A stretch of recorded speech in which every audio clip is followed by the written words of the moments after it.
Yes, ma'am. Before I start the next topic, so let me ask you some questions, right?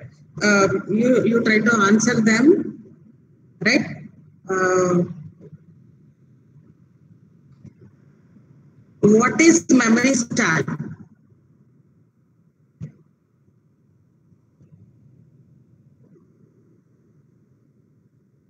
What is memory style?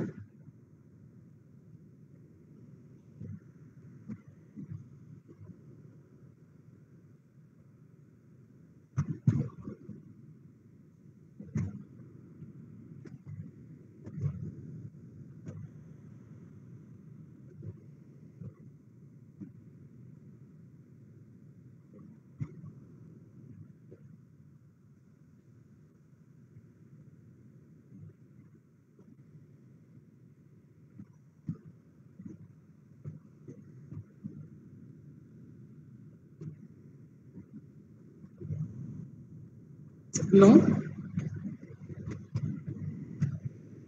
it's not a trap.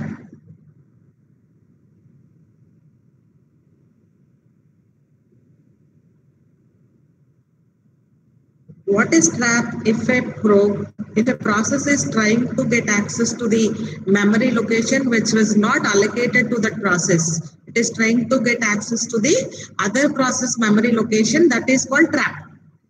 So for that, what we are trying to do is, right, we are protecting the memory, right, by checking the address, right, within the base and limit registers. If a process is trying to get access to the memory which was not allocated to it, then the process is not allowed, then it will be treated as fatal error. Getting me, Surya Teja? We don't have data in main memory loaded from secondary. This is memory stall. Okay, somewhat. Okay. Let's see any other can answer. Otherwise, I will tell you what is memory stall.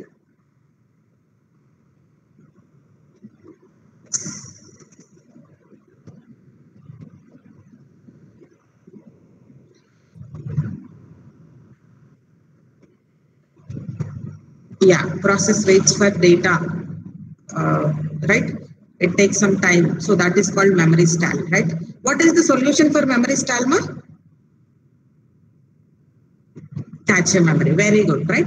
Okay, so let me clearly tell you what is memory stall. See, for a process to get the data from the registers, it takes only one CPU clock. It takes only one clock time. But to get the memory, to get the data from the main memory, it may take more clocks. It may take more clocks. You're getting me, guys? Right? Completing a memory access from the main memory may take many CPU clock cycles, right? Because it can be done through the memory bus, right? So to get the data from the main memory, if it is not there, okay, this is also considered not there. Again, it has to be loaded from the secondary memory.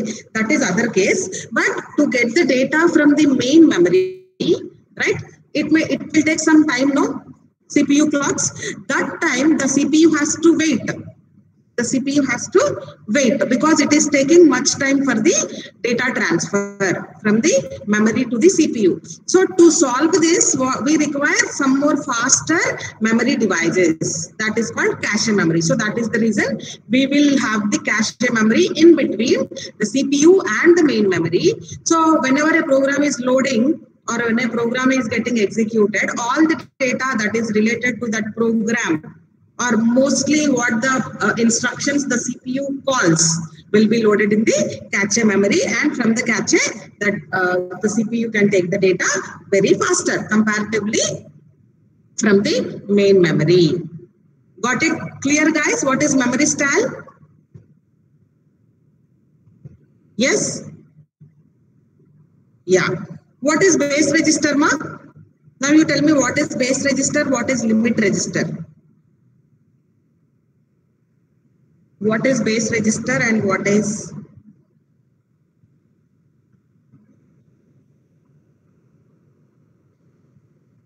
base register has the starting address, okay.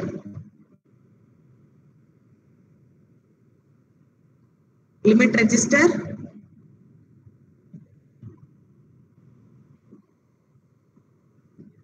yes, it specifies the size. So whenever you are loading a process into the memory, the base register will hold actually from which location your program is starting, right? It holds the smallest legal physical memory address, the memory address, right?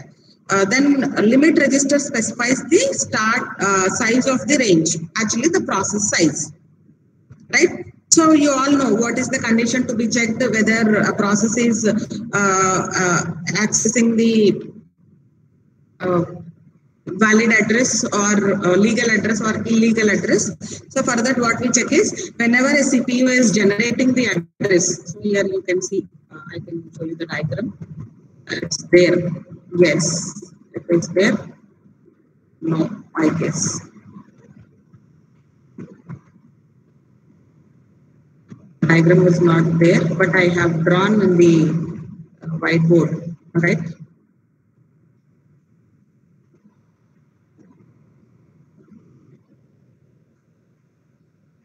So whenever a CPU is generating the address, we will check that address is greater than or equal to base address or not. If yes, it will be allowed. If not, a trap is generated. Then after, if it is greater than or equal to base, then what will be checked again? It is less than or equal to base plus limit or not. Right? This screen you can see. Right? So whenever a CPU is generating an address, first it will be checked whether the address is greater than or equal to your base address or not. If it is greater than or equal to base address, yes, it will be. It means it is a valid address. Right? No, it is a trap. Again, after checking this condition, one more condition is checked. If the address is less than base plus limit, within the limit only the program is calling or not. If yes, a process will be given access to the memory location. If not, it's a fatal error. Right? What is address binding? Guys, tell me, what is address binding?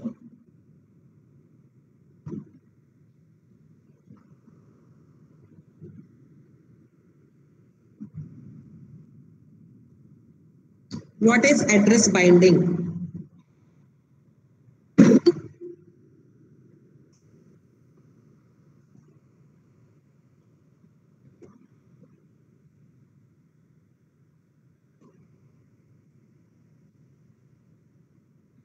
So based on the location the program is residing, right? Based on the location the program or the process is residing, right? Binding the address, right? That you can call it as address binding, right? It may be represented in different ways during the different steps. So actually you have you can do this address binding with the 3 different steps. You can do it at the compile time, or else you can do it at the load time, or else you can do it at the execution time. When the compile time, address binding can be done when you know where the program is residing. That is, when you know the absolute code, right? Where the absolute code resides, then you can do the address binding at the compile time only. But if you don't know at the compile time, at the load time, right, for the relocatable code, the address binding can be done, or else at the execution of time, the binding can be done, right? So this is about the address binding, right? Then what is logical address? What is physical address? Please tell me. What is logical address and what is physical address?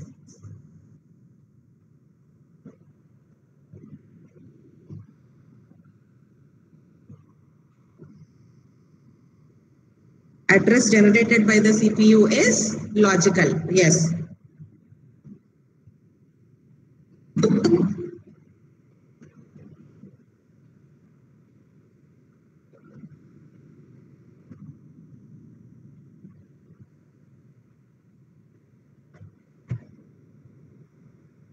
Physical address seen by the memory unit.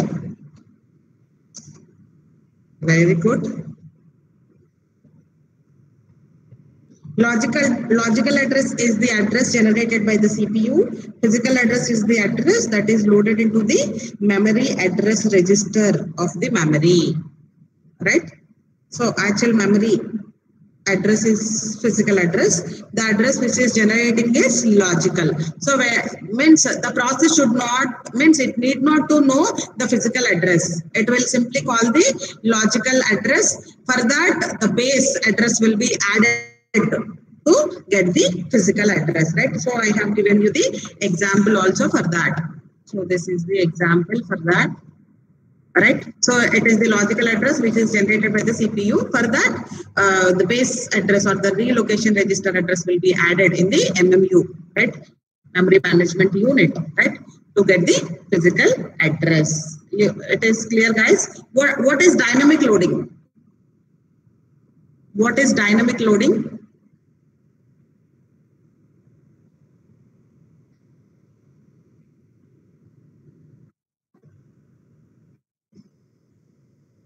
What is dynamic loading?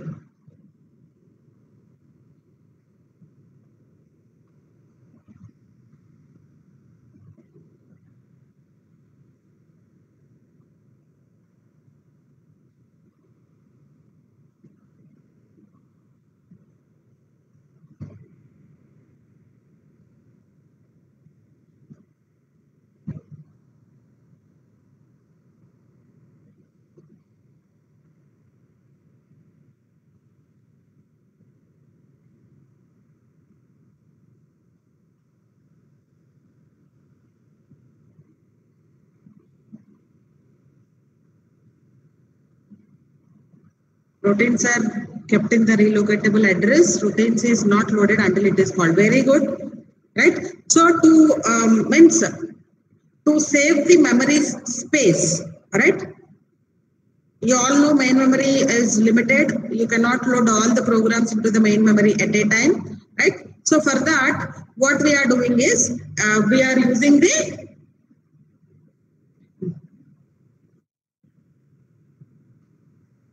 dynamic loading, right? So in the dynamic loading, what we are doing is with the dynamic loading, a routine is not loaded until it is called. So until we call the routine, it will not be called, right? So they will be kept in the relocatable address, right?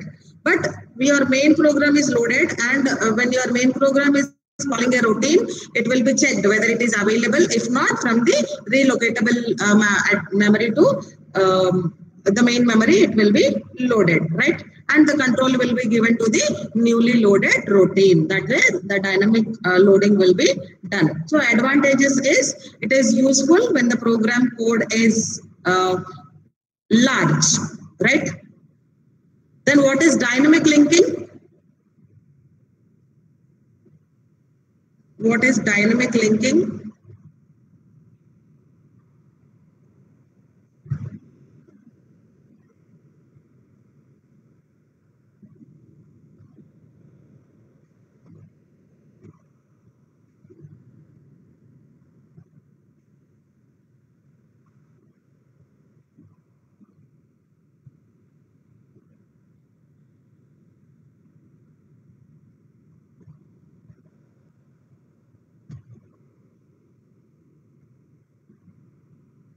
Yes, it links the libraries dynamically. That means you are not loading the libraries also at the time of you are loading the program. So instead, a piece of code will be loaded, or it will be linked to your program, right?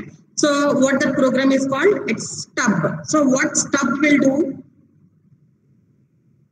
Why Shravya only responding? What happened to the others? What stub will do?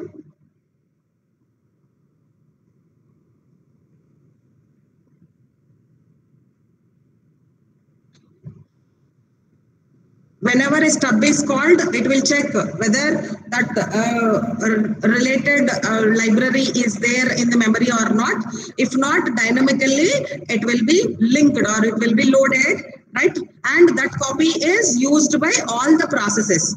So if you load them along with the program, what happens is, if you're running 5 programs and each program needs the same library, 5 copies of the libraries will be holded in the memory, right? So to avoid that, what we are doing is, with the dynamic linking, right, we'll be putting them a single copy,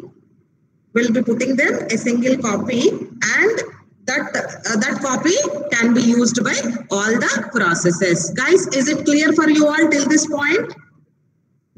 Yes?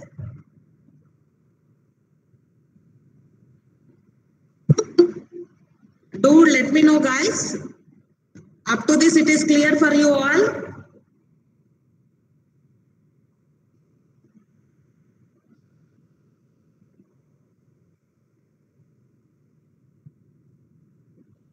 Yes. So shall I continue with the next topic? That is swapping. Right? Shall I continue, guys? Yeah. So let's start. What is swapping? What is swapping? First of all, you all know a process must be in the main memory to be executed. Yes or no? Whenever you want to execute a program, that program must be in the main memory. Right? And a process can be swapped temporarily out of the main memory to a backing store. Remember, guys, remember the terms? To a backing store, then brought back into the main memory for the continuous execution. That is, swapping makes it possible for the total physical addresses of all processes to exceed the real physical memory of the system, thus increasing the degree of multi-programming in a system. So why the swapping is used is, right, to make the more processes run simultaneously. Right? That means instead of loading your entire program, we load only a part of the program. And whenever you are loading the program, a copy of your entire program is stored in a backing store. It's a kind of memory space, right? A copy of that will be stored in the backing store, and what is the part that is required currently will be brought into the main memory. And when it is getting executed, and when the program is calling a routine or when it is calling a function, it will be checked whether that is there in the main memory or not. If not, that will be taken out. Right? That means whatever is not there will be get back to the main memory by making a space in the main memory. That means if one routine is completed, right, that routine will be taken out and a new routine will be loaded. You are getting me, guys? Right? See, let me open my whiteboard so that I can tell you. Yes.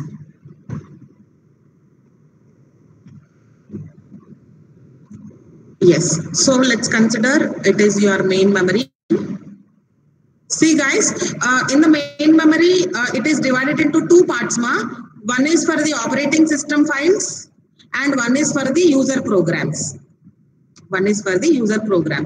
So whenever you are starting your system, switching on your system, the OS will be loaded, right? So you can load the OS at the lower address or at the higher address, but most of the operating systems are designed in such a way that it will be loaded in the low address spaces only, at low address. Why? Because address starts from 0 and it will be increased like this, 0, 1, 2, like this, right?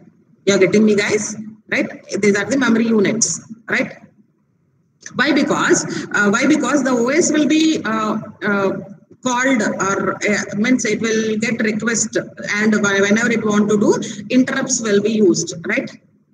Interrupts will be used for calling the operating system. So mostly the interrupt instructions will be executing at the low address only. So that is the reason operating system will be loaded at the lower addresses only. Then this is the user space where the user programs will be stored, and you have a backing store. So backing store, I can say it's a part of your secondary memory. I can say in the secondary memory, some memory space is created for the backing store, right? So in the backing store, what happens is whenever you are loading the programs, that process, the entire process will be having a copy in the backing store. And whenever the program is, whenever a process is getting executed, right? And then remember, it wants some of the instructions has to be loaded, or else for your better understanding, I can say here we are swapping the processes. P1 is there, P2 is there, then you want to load P3 and P1 is completed. Then what we do is you temporarily swap out the process. You temporarily swap out the process and then you swap in the other process. And whenever the P1 process called back.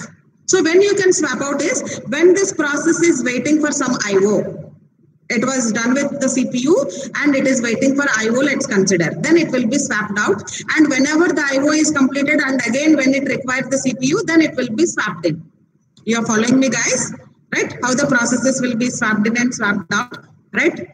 When you cannot load the entire program for better utilization of the main memory and to increase the multi-programming, that means if you want to keep more processes in the main memory, then what you try to do is you will be having a backing store and the program or the process will be moved in between the backing store and the main memory, right? So here we will discuss about the standard swapping.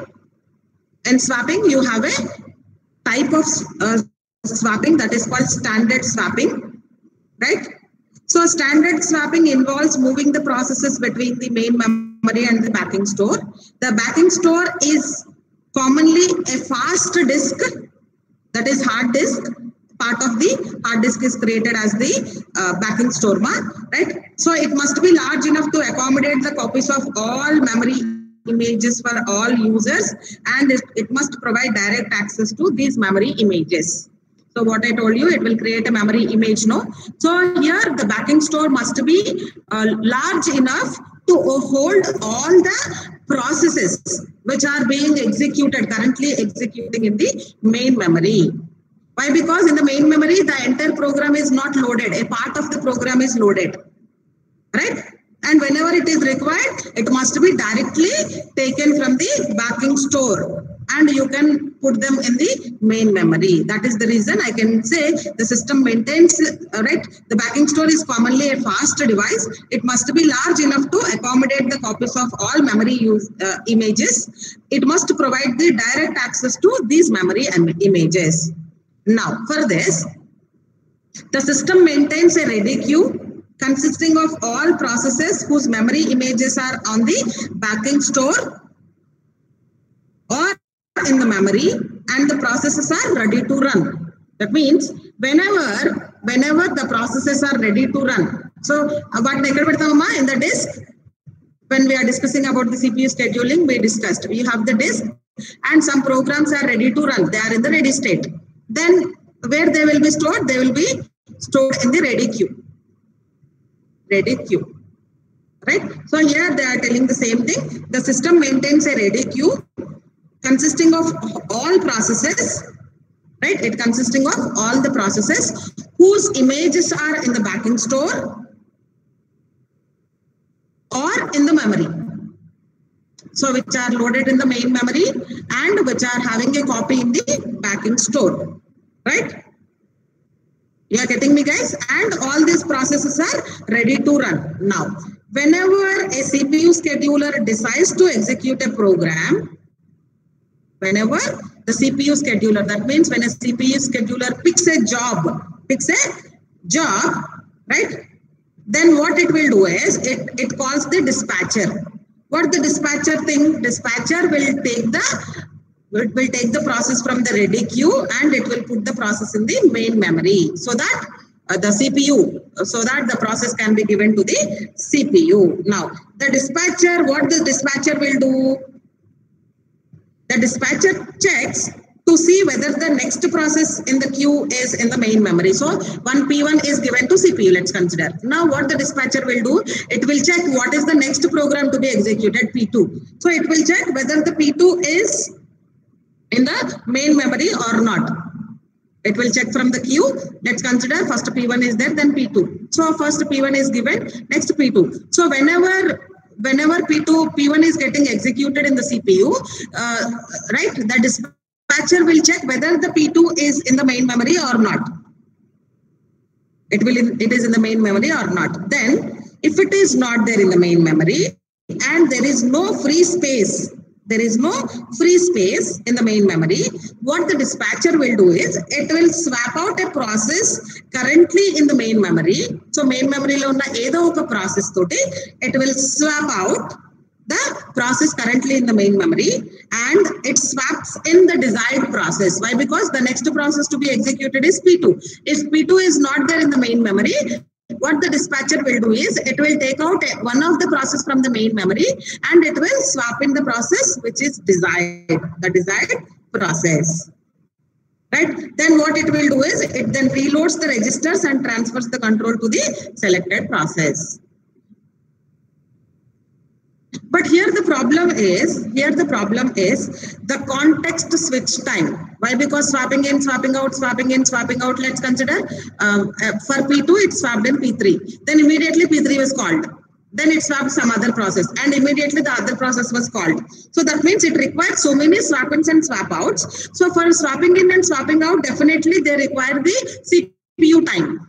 So what is that CPU time is called? That is called context switch time. So here the context switch time in swapping system is very high. You can say it is fairly high, not very high, it is fairly high, right? So what is the major part of this swap time is transfer time. So when I am swapping out, I should transfer the entire program, that P2 which was there in the main memory has to be transferred to backing store, and when I am swapping in, the content of this P2 has to be transferred to main memory. Right here, the total transfer time depends on the size of the program, right? I can say the amount of the memory swapped. Right? So if you want to swap a process, we must make sure that the process is completely idle. Whenever the same thing I told you, whenever you want to swap out a process, you have to be sure that that process is in the idle state. That means that is not running in the CPU, that is not doing any other thing. You can consider it as if it is waiting for IO. Right? And remember, you understand that what is standard swapping? Yes or no? It is clear up to this what is standard swapping is? Initially, all the ready processes will be holded in the ready queue. But you are loading one program. Then like that, you are loading the programs, right?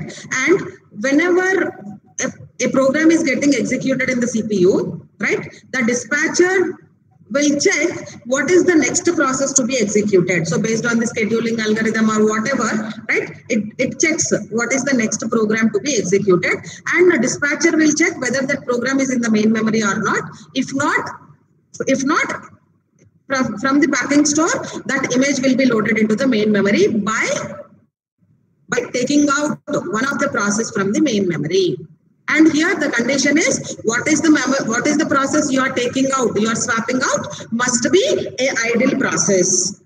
Must be an idle process. That means it may be blocked due to the IO. It might be waiting in the IO queue. Right? Clear, guys? It is clear up to this point?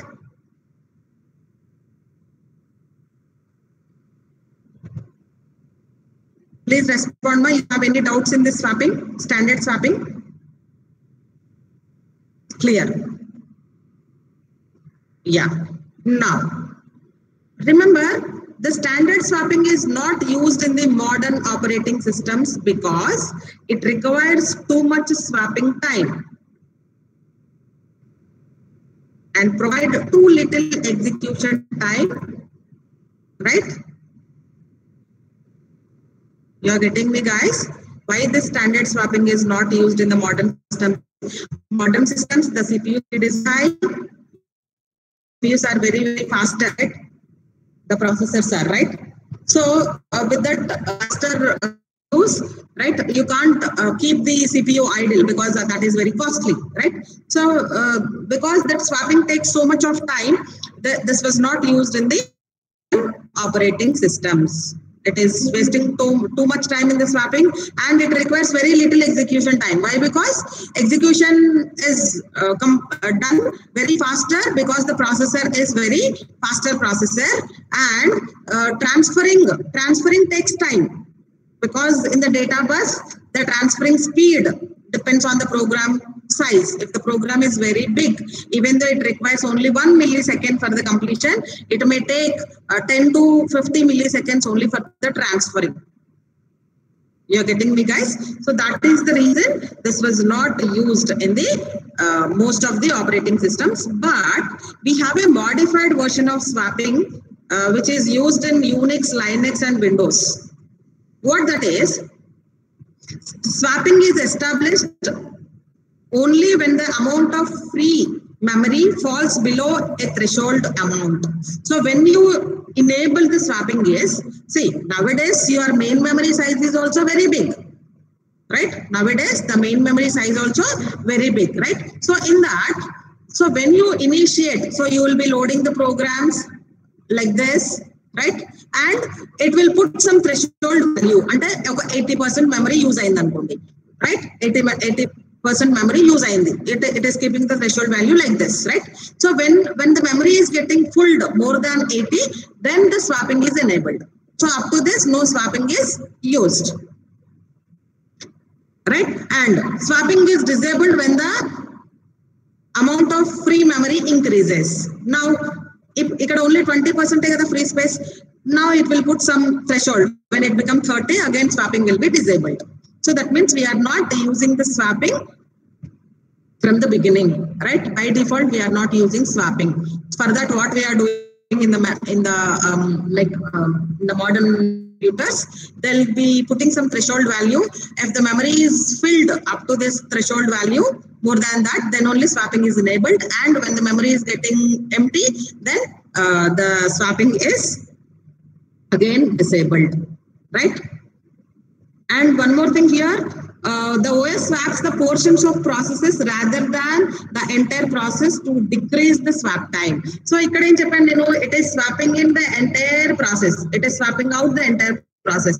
Instead, in the modern swapping, what happens is, instead of swapping out the entire process, right? It swaps only the portion of the process to decrease the swap time. Got it, guys? What happens with the modern thing?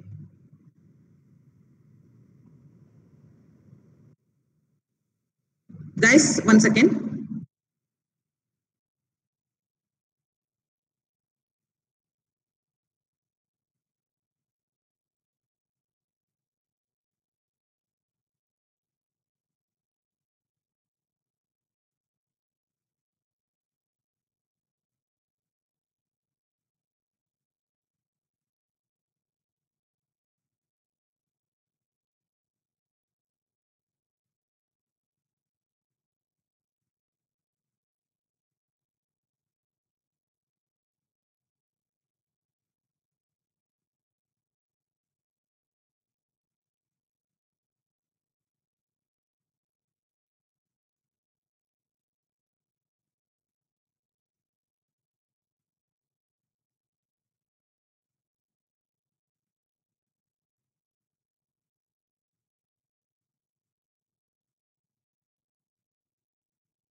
So what happens with the modern swapping, means the modified version of the swapping, you understand, right? So we'll keep a threshold value. Based on the threshold value only, you enable the swapping. And when the free space is getting increased, then immediately you are disabling this swapping, right? And one more thing is here, instead of swapping the entire process, you are swapping only a portion of the process, right?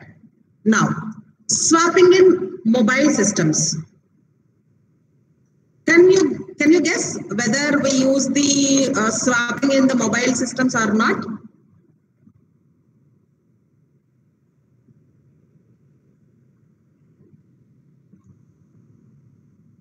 Can we use swapping in the mobile devices? What do you think? Yes, but I'll know. Okay. So let me tell you. This is SEMA. Swapping in, swapping out is there. No, that is also called roll out, roll in. Based on that, right? So this is the diagram which I have drawn, right? Where when it will be holding the images in this, will swap out the process whenever you want to swap in a new process, right? Whenever you want to load a new process. Now, swapping in mobile systems. I can say the mobile systems such as iOS and Android do not support swapping. Why? Because mobile devices, they generally use flash memory rather than more spacious hard disk as their persistent storage. What is the RAM and what is the memory you have, right, in your mobile devices, right? You are getting me? They are not more spacious as the hard disk, right? So mobile operating system designers avoid swapping because of the less space constraint. Because of less space constraints. And flash memory can tolerate only the limited number of writes before it becomes unreliable and poor throughput between the main memory and the flash memory in these devices. Right? So, it can load only a few programs at a time, right? So then what it will do is, it can tolerate only few number of writes. That means execution of the programs, right? It becomes unreliable and poor throughput between the main memory and the flash memory in these devices. So what are the alternatives we can have for this swapping instead of swapping? Swapping is not possible because here hard disk is 1 TB hard disk like you are having in your systems, right? So that you can create a backing store. But here in the mobile devices, mostly 128, 256, right? 128 GB or 256 GB at most. With the high end only you will get like that. So with that, it is not possible to create a backup store, right? Then what will be the solution? What is the solution is, like iOS, it asks the applications to voluntarily relinquish allocated memory when free memory falls below a certain threshold. So there are some programs which are there in the your mobile device. What happens is, whenever you are exceeding the space, you will get some warning message like some of the applications may not work properly. Have you seen that kind of thing any time when your main memory is exceeding the limit? That means when the number of programs being executed in the main memory are exceeding the limit, right? Yes, you are getting right. So then what it will do is, it will ask the application to voluntarily get terminate, right? Then one more thing what it can be done is your read-only data. What is the read-only data for the some programs? The code, I can say, it is removed from the system and later reloaded from flash memory if necessary. So main memory whenever it is required, it will be again reloaded from the flash memory. Flash memory and just like your external memory లేకపోతే మీ system కి allocate చేసిన memory కాకుండా what is the capacity of your phone, or right, it is not the RAM size, right? what is the storage limit of your system? That is nothing but your flash memory, right? So some of the things will be removed from the system, then again it will be reloaded from the flash memory, right? And there are some data, right? There are some data there which will modify your system settings like that. They will never be removed. Like stack program that are required for your programs, means the application execution calls programs and that will never be removed from the main memory. All right. And one more thing, sometimes any application that failed to free up the sufficient memory may be terminated by the OS. So, in a large program, games. If you are trying to open the games and that is not sufficient to load in the memory because already some other programs are getting executed, they are running in the main memory, then OS will terminate them. That is unable to start the program, like kind of errors you will get, right? Sometimes you may get these kind of errors like you are unable to start the program. So that may be because of the memory is full, right? And that is with the iOS, but Android, what Android will do is, Android may terminate a process if insufficient free memory is available. Before terminating a process, Android writes its application state to the flash memory so that it can be quickly restarted. So manam then execute chesinapudu it will give you some error message. Then after you may think like memory is not sufficient and you close all the remaining programs and try to open this program, the large program, then it will be immediately restarted because its state is returned to the flash memory. Clear, guys? This is about the swapping on mobile systems. Swapping on mobile systems, right? Now, what is the next topic?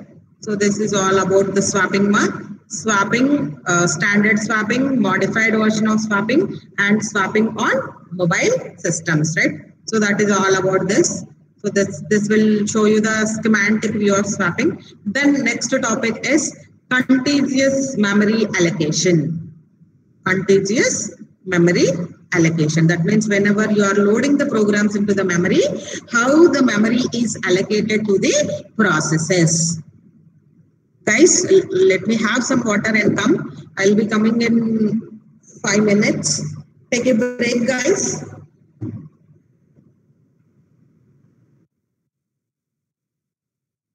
The contiguous memory allocation, right?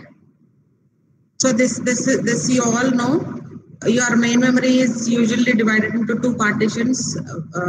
Resident operating system usually held in the low memory with the interrupt vector. So this point I already discussed. And user processes then held in the high memory, right? And this relocation registers used to protect the user processes from each other, right? And from changing the OS code and data. So means when a user is the same thing, base register and limit register. This part also we already discussed, right?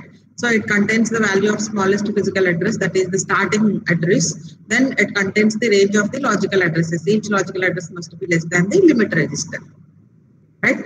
Then MMU maps the logical address dynamically.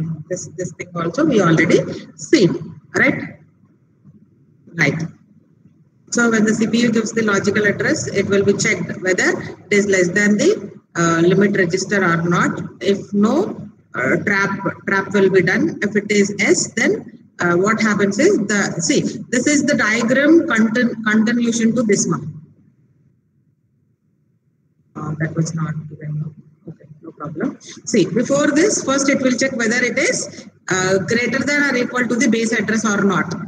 If that is there, then it will check it is less than the limit register or not, right? If yes, right, then from the relocation register, right, from the relocation register, it will be added. Because here we are taking with the logical address, this diagram is correct only. This diagram is correct only. But before I told you with the base address and the limit register, base register, limit register, right?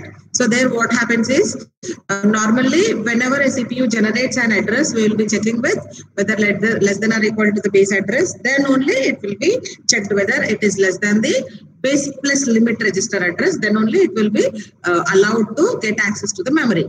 But here, because it is the logical address, whenever the logical address is generated, first it will be checked whether this logical address is less than the limit register address or not. If it is less than the limit register address, then only it will be allowed. Then only it will be allowed. If not, a trap. That means the process is trying to get an access to the memory location which was not related to this. It may be referring to OS code, or it may be referring to the other processes code, right? Then it will be trapped. If S condition satisfied, then your logical address is converted to the physical address by making this added with the relocation address. So this entire thing will be done in the MMU. Then the physical memory will be given, that memory will be given access to the CPU so that the CPU can fetch the instructions from this memory. Right? Clear, guys? You try to understand this. This is the same thing. Right? How this can be done, the fetching part and all. Right? You try to understand the diagram. You got it now? Whenever the CPU is generating the address, because that is the logical address, first it will be checked whether it is less than the limit or not. Yes, if it is less than the limit, then for that the base address value, or else the term will be changed to the relocation register address. So it will be added with that to get the physical address. Right? Now, coming to this, the contiguous memory allocation can be done in two ways. Don't see this? Yeah, normally I'll explain here. Yeah, your contiguous memory allocation is divided into two types now. Right? One is fixed partition schema. Fixed partition.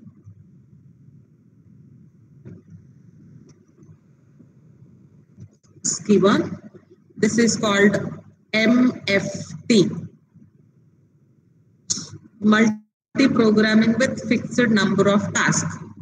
MFT, that is multi-programming with fixed number of tasks. So the fixed partition schema is called MFT. Right? Then variable partition schema.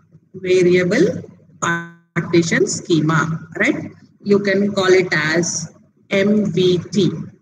Multi-programming with various number of variable number of tasks. Multi-programming with fixed number of tasks. Multi-programming with variable number of tasks. Now let's start with MFT, that is fixed partition schema. So here the memory is divided into several fixed size partitions. So it is, your memory is divided into partitions, right? And remember here each partition size is same. Here all the programs partition size is same. That is the reason we can call it as fixed sized partitions. So here the memory is, let's consider it is having OS, and the remaining are divided into fixed size partitions. The memory can be divided into several fixed size partitions. Now, each partition may contain exactly one process. Each partition contains exactly one process. That is, the degree of the multi-programming is bound by the number of partitions. That means if you divide your memory into 15 partitions, let's consider, that means you can able to execute 15 programs simultaneously. That means the degree of multi-programming is depends on the number of partitions. You're getting me, guys? So in this multi-partition, when a partition is free, a process is selected from the input queue and is loaded into the free partition. So let's consider your entire memory is free now, right? So let's consider we are having some input queue or ready queue. Sorry, this is called ready queue, not input queue. This is ready queue. That means the programs which are ready to be executed are kept in the ready queue, right? Then one of the process, because these are empty, one of the process will be taken from the queue and it will be loaded into the memory, right? That means each partition, so this partition is allocated to P1. That means no other process again will be shared. One partition for one process. One partition for one process. You are getting me, guys, right? So when the process terminates, the partition becomes available for the other process. So when P1 is completed its execution and it is terminated, this will be emptied. P1 will be taken out of the memory and some other process will be allocated to the partition, right? So this method was originally used by the IBM OS, right? This fixed size partition, it was used when it was mainly used with the IBM OS by 360 operating system.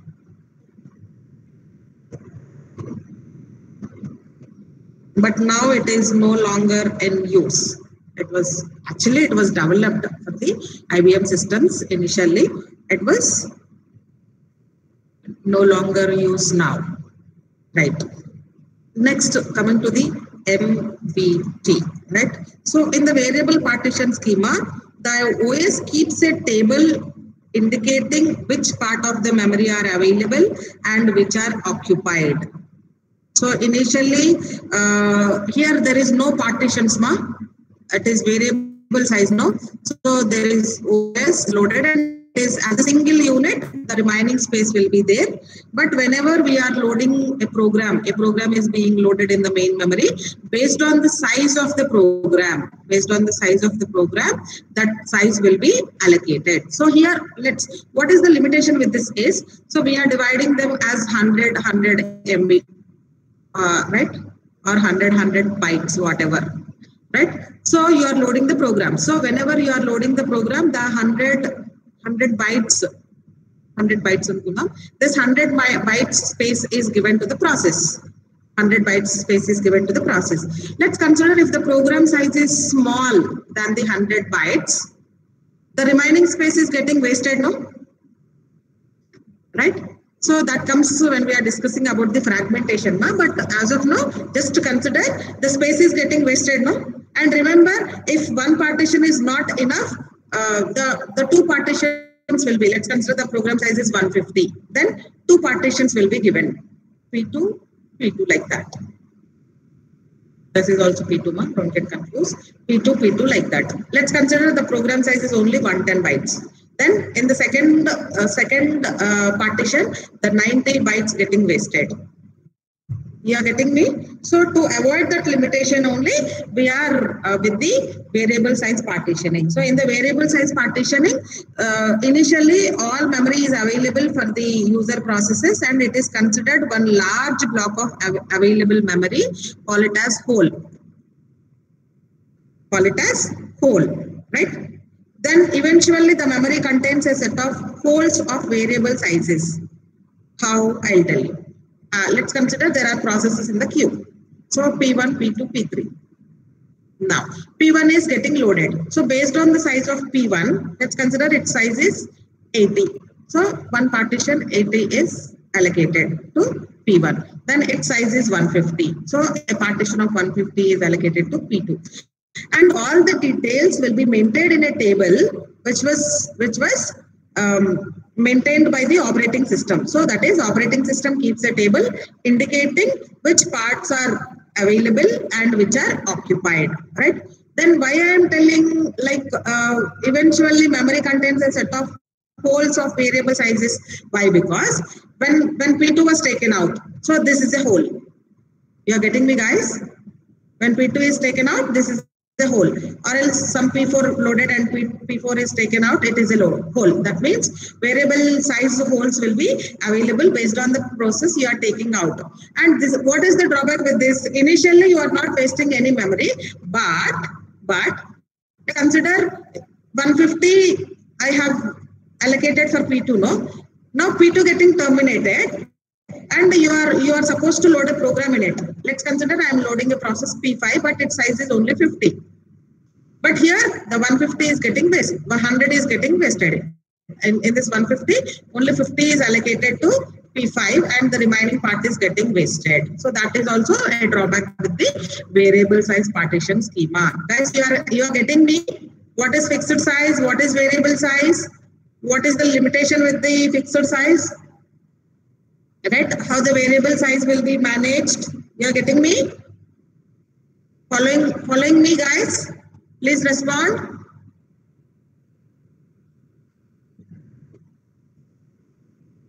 Okay.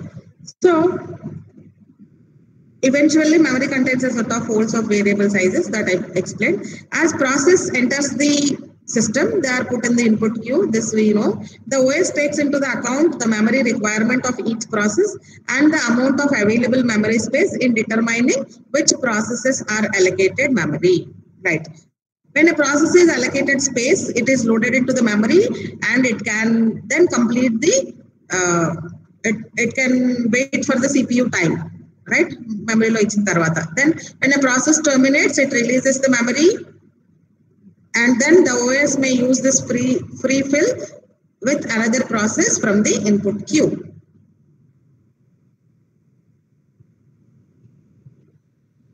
And remember, memory is allocated to the process until the memory requirement of the next process cannot be satisfied. That is, if there is no available block of the memory is large enough to hold that process. If a process is requesting, let's consider, right? In this, okay, process P6 is requesting, but that process cannot fit anywhere. That cannot fit anywhere, right? So that the process will not be brought into the memory until some of the processes will terminate and they will clear the memory so that it will get enough space to load the program. Right? Memory is allocated to a process, right? Until his memory requirements of the next process cannot be satisfied. So if there is no available block memory in large enough to hold that process, right? The OS can wait until a large block is available for the process, or it can skip the process and moves down to the input queue to see whether the smallest memory requirements of some other process can be sent. That means P6 request chesindi. P6 ki space లేదు అనుకోండి. Then what it will do is it will go to the some other process, the next process, P7 కి వెళ్తుంది. Then hold chesi, it will check P7 can get accommodated. If it can get accommodated, it will be accommodating the next process.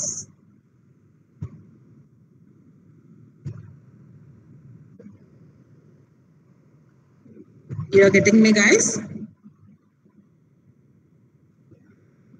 So what happens is once you load the programs, then after when a process arrives and needs the memory, the system searches the set for the hole that is large enough for the process. And whenever the current processes are getting terminated and they will be giving you the holes like this. OS. So then there are some processes right? So you got a hole here and then you got a hole somewhere. Then you got a hole here like this. So it will means let's consider there are some set of holes, right? Black lines is the holes then when a process arrives and needs memory, when a process is there in the queue. So when this process wants the memory, then what operating system will do is the system searches the set of it will searches the set, right?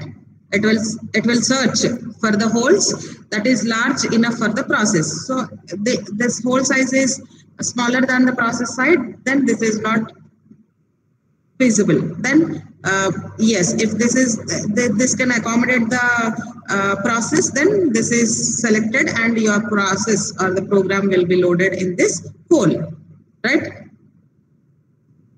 If the hole is too large, then it splits into two parts. One part is allocated to the arriving process and other part is returned to the set of holes. Mari peddagundi ankondi. Again, This can be divided into blocks, and one part will be given to the process and the remaining will be given to the whole, right? This will be treated again as the whole, and program is allocated here, right?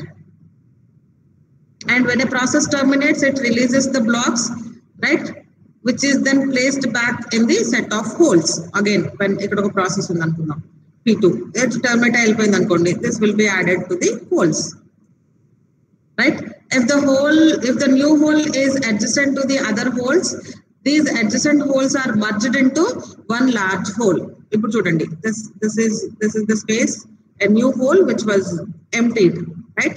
Because the process terminated, then what we can do is we can combine them and we can make the big hole here, right? So at this point, the system may need to check whether these are processes waiting for memory and whether this newly freed and recombined memory satisfy the demand of any of these waiting processes. Because what I told you, because this is large enough to hold in the blocks, we kept this in the waiting state. Now, when the processes are getting terminated and when you can able to create a large hole, then it will check with the waiting processes, means whether we can accommodate the large processes in the big hole that was created. Then it will be giving them to the process. Guys, you understand now what happens with the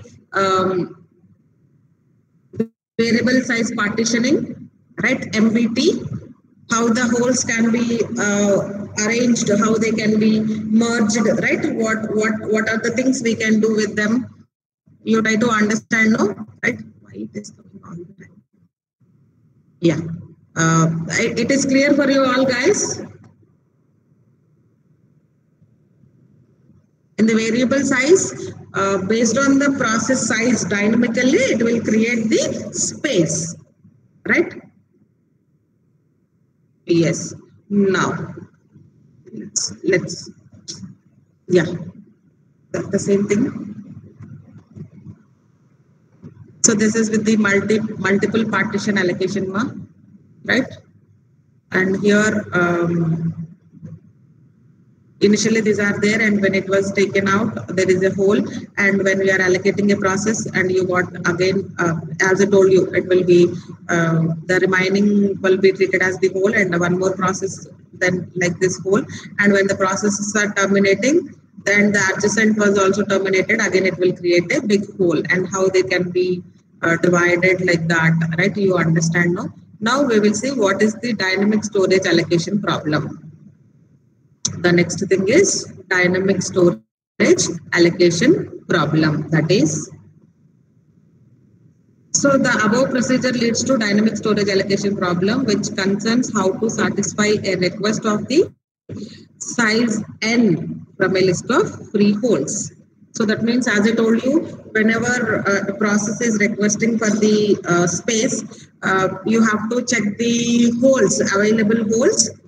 You have to check the available holes, and one of the hole has to be allocated to the process. So how you are going to allocate that? How you are going to allocate that is, so the allocation problem is called dynamic storage allocation problem. See, this thing. So when you have these many empty spaces, empty holes, and that one process is coming, where you should allocate the memory for that process is the dynamic allocation problem. You're getting me, guys? When with the variable allocation, so you will be having the number of empty holes, right? You are having some number of empty holes. So which hole has to be given to the process is the dynamic allocation problem. So how the dynamic allocation problem can be solved is it can be solved using three solutions, like first fit, best fit, and worst fit, right? You will be having three solutions, right? So what there is, see.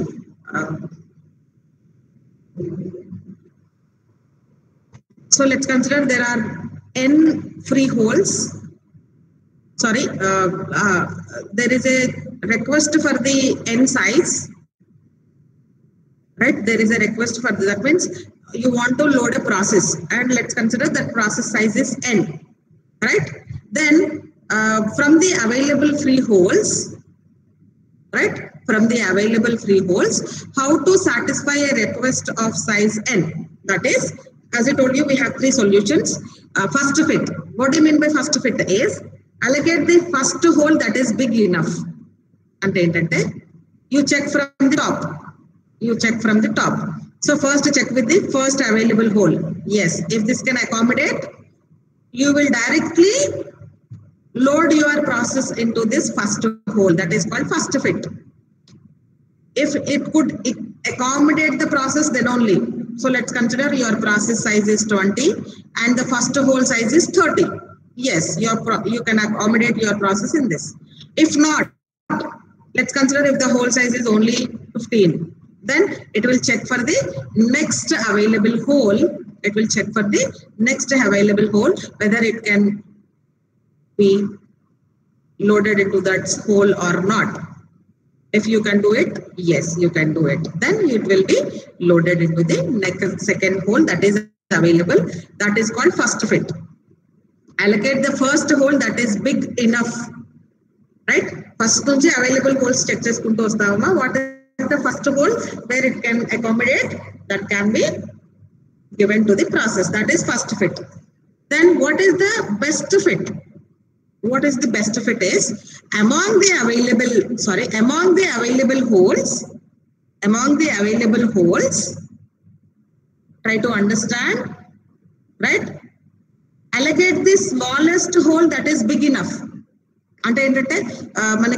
There are holes like this, 15, 20, 30, right? Then 40. These available sizes. These are the available sizes. And let's consider you require the memory of 28. Then where it will be loaded? Where it will be loaded, ma? It will be loaded in the partition of, yes, respond guys.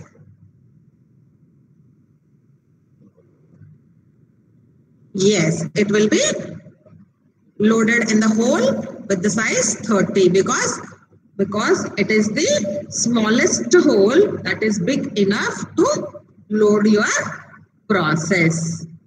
Right? So for this, what you have to do is we must search the entire list, right? Unless the list is ordered by size. Okay, we ordered by size, then it is okay based on the best fit size. Similar there you will go. But if not there, you have to check all the list. Then you have to check for the size which is very near to that, right? It is very near to that.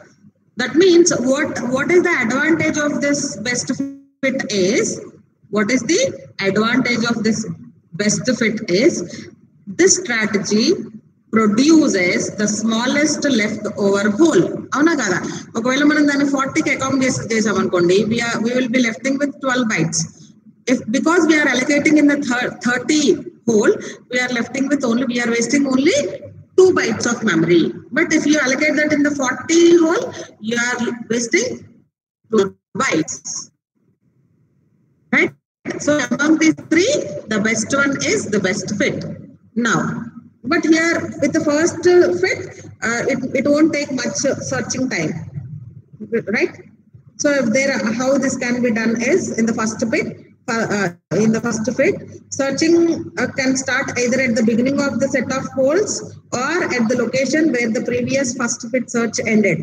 Like that, we can stop the searching as soon as we find the free hole that is large enough to hold your process. Now coming to the worst fit, it allocates the largest hole. So it will search the entire list.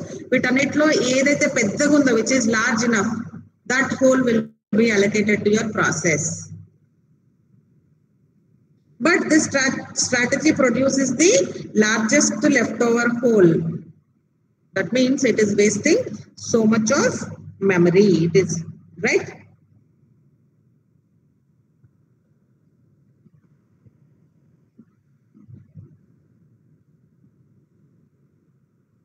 You understand, guys? Right? So first fit, allocate the first hole that is big enough. Allocate the smallest hole that is big enough. Must search the entire list unless ordered by size. It produces the smallest leftover hole. Now, worst fit means allocate the largest hole. Must also search the entire list. It produces the largest leftover hole. So here first fit, best fit are the better than the worst fit in terms of the speed and storage utilization. First fit lo nemo, you are saving the searching time. Best fit, you can reduce the leftover hole. That means you can save the memory space. Now, what is fragmentation? Right? So external fragmentation, internal fragmentation. So here you have two types of fragmentations. One is internal fragmentation and external fragmentation, right? So let's see what is internal and what is external. Yes, let's start with internal fragmentation.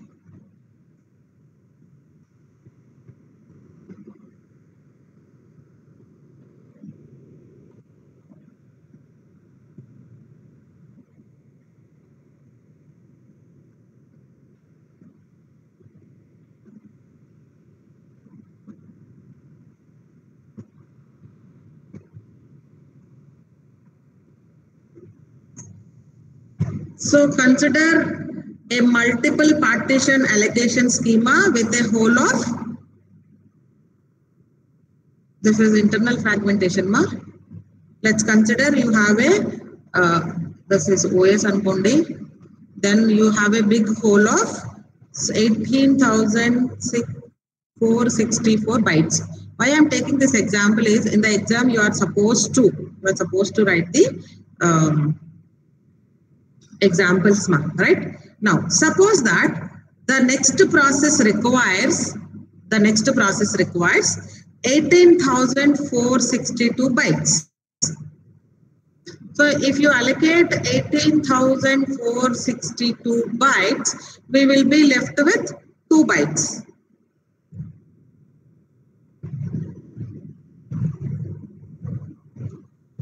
Right?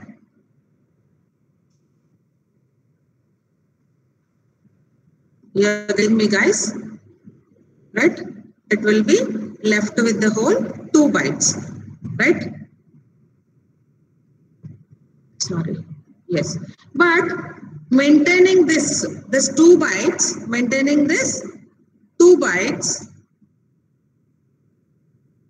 is the overhead, I can say, to keep off this hole will be substantially larger than the hole itself. Maintain data, whatever the data we are holding for this, and OS will maintain a table, no? So our table lo dinki data betted out. This thing is more than the actual hole size, right? So this problem is called internal fragmentation. When you have a hole and you are loading a program and the leftover memory, right, after loading the program is getting wasted, this 2 bytes, and you are putting so much effort in keeping track of that 2 bytes, right? So that problem, right, that problem is putting more overhead. Then to avoid this situation, what we try to do is break your physical memory into fixed size blocks and allocate memory in units based on the block size. So instead, to solve this, what we are doing is we are having the fixed size partitions, right? Allocate the memory in units based on the block size. So e block size 100 bytes. So based on your program size, how many blocks it requires, allocate them, right? But with this approach, the memory allocated to a process may be slightly larger than the requested memory. And if the program is having the size of 90 bytes, And if the program is requesting 90 bytes, if the program is requesting 90 bytes, because it is the fixed partition, you are allocating the 100 bytes for the process P1.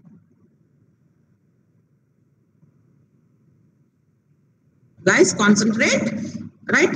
So this in the chinna spaces waste avakunda undadaniki em chestunnavu ante you divide the entire memory into the fixed size blocks and allocate the memory in terms of the blocks, right?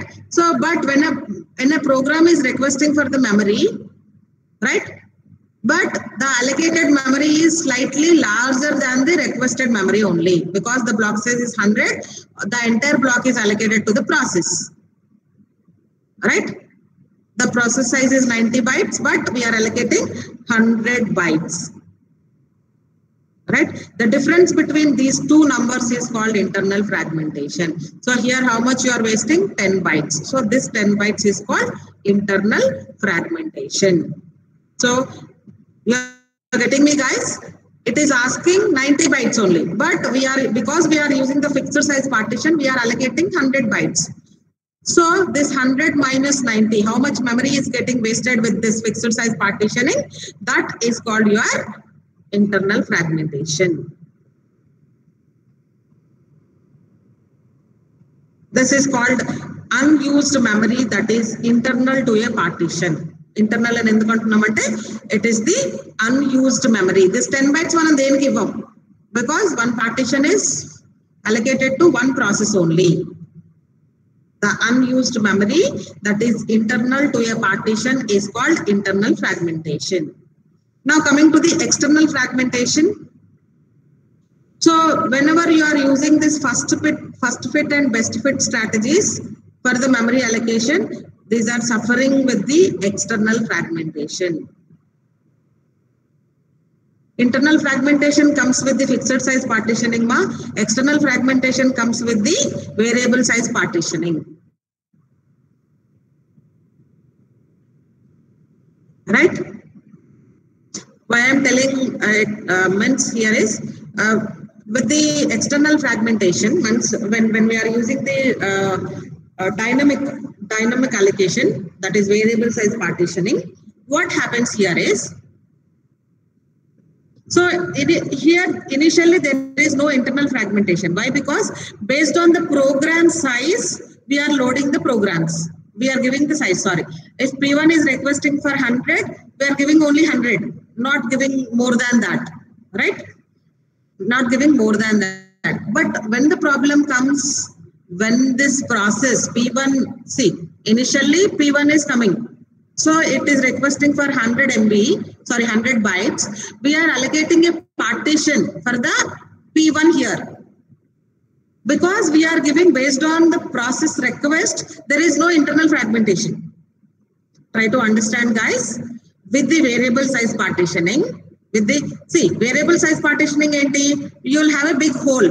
Ikkada only OS idantha hole. So first P1 is requesting. Ide example తీసుకుందాం. P1 is requesting for 90 bytes. Because here it is the fixed partitioning. Even though the process is requesting 90 bytes, we are giving 100 bytes because the block size is 100. But in case of the variable size partitioning, it will allocate only 90 bytes to the process because it is the dynamic allocation. We don't have the fixed size blocks here. It is completely an empty hole initially. So whenever the process is requesting, that will be based on the size of the process, that much amount will be given to the process P1. 99 is and there is no internal fragmentation. Now P2 is requesting 150 ankundam. So we'll be giving 150 for P2. P3 is asking for 80, we'll give 80. P4 is requesting for 200, we give 200 down. No internal fragmentation. But when it comes with the external fragmentation is, now let's consider P2 completed and it got terminated. So it is a small hole that is happening now. This is only the empty hole, right? Now let's consider the other process. Now P5 is requesting for the memory 120. So you have 150 size hole now. but only 120 will be allocated and 30 will be left over. So this is called external fragmentation. Right? That is called external fragmentation. So as the process is loaded and removed from the main memory, the memory space is broken into small pieces, right? So external fragmentation exists where there is enough total memory space to satisfy a request, but the available spaces are not contiguous. Right? So here 30 left. Ikkada inkoka process vachindi P6. It is asking only 60. Then here you are left with 20. And you have small leftover holes where you cannot accommodate a next process.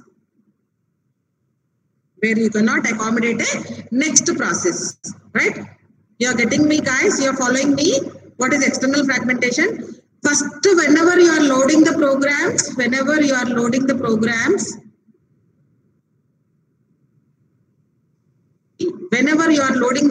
there is no internal fragmentation. But when the programs terminated and they are leaving, right? Those will be the empty holes. And when you are allocating them, along with the best fit or first fit, whatever, definitely there will be some leftover space. Exact size manaki available undadu kadamma. What is the leftover hole will be leaving with some space, right? And here that leftover space is not available, or that is not sufficient for loading or for putting the next process. Right? You are getting me, no?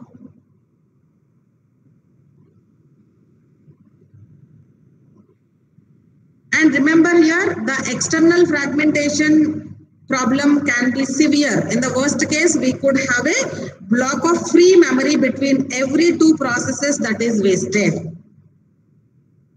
Right? You will be having so many small pieces of memories, right? Which will not be accommodated. So here the frequency is telling is between every two processes, you will be getting a small free space which cannot be allocated to any other process. Then what is the solution for this external fragmentation? So I can say the solution for this external fragmentation is compaction. So what do you mean by compaction is, so manaki madhya madhyalo chinna holes unnai kadandi, small holes. What we try to do is we try to bring these holes into the, right? We try to bring all the holes to the end of the memory by moving the programs upwards. That means ikkada edaithe process undo that will be moved up. So the process edaithe that will be moved up, and we try to make a big hole at the end of the memory so that you can accommodate that large space which we are making at the end, right? You are getting me, guys? What we are doing is we are moving all the processes upwards and bringing all the empty spaces to the end of the memory so that all together will make a big hole where you can accommodate the program. So that is called compaction. So what do you mean by compaction? Right? The one solution for the external fragmentation is compaction. So the goal is to shuffle the memory contents so as to place all the free memory together in one large block. So when this compaction is possible is only if the relocation is dynamic and it is done at the execution time only. Right? If addresses are relocated dynamically, the relocation requires only moving the program and the data, then changing the base register and reflect the new base address. If you are using the address binding at the execution time only it is possible. Enduku ante execution time lone మనం address bind చేస్తున్నాం కాబట్టి whenever we are moving the blocks we simply change the base addresses and limit registers so that whenever the program is called the new values it will be referring, so there won't be any problem with that. But if the relocation is static and it can be done at the load time, then compaction cannot be done. And one more point I want to mention here is compaction can be expensive because it moves all the process towards one end of the memory, all holes move in the other direction and produces one large block of available memory. So for this, for doing this entire thing, it may take more time, right? That is the reason I can say compaction is expensive. So one of the solutions for this external fragmentations are segmentation and paging.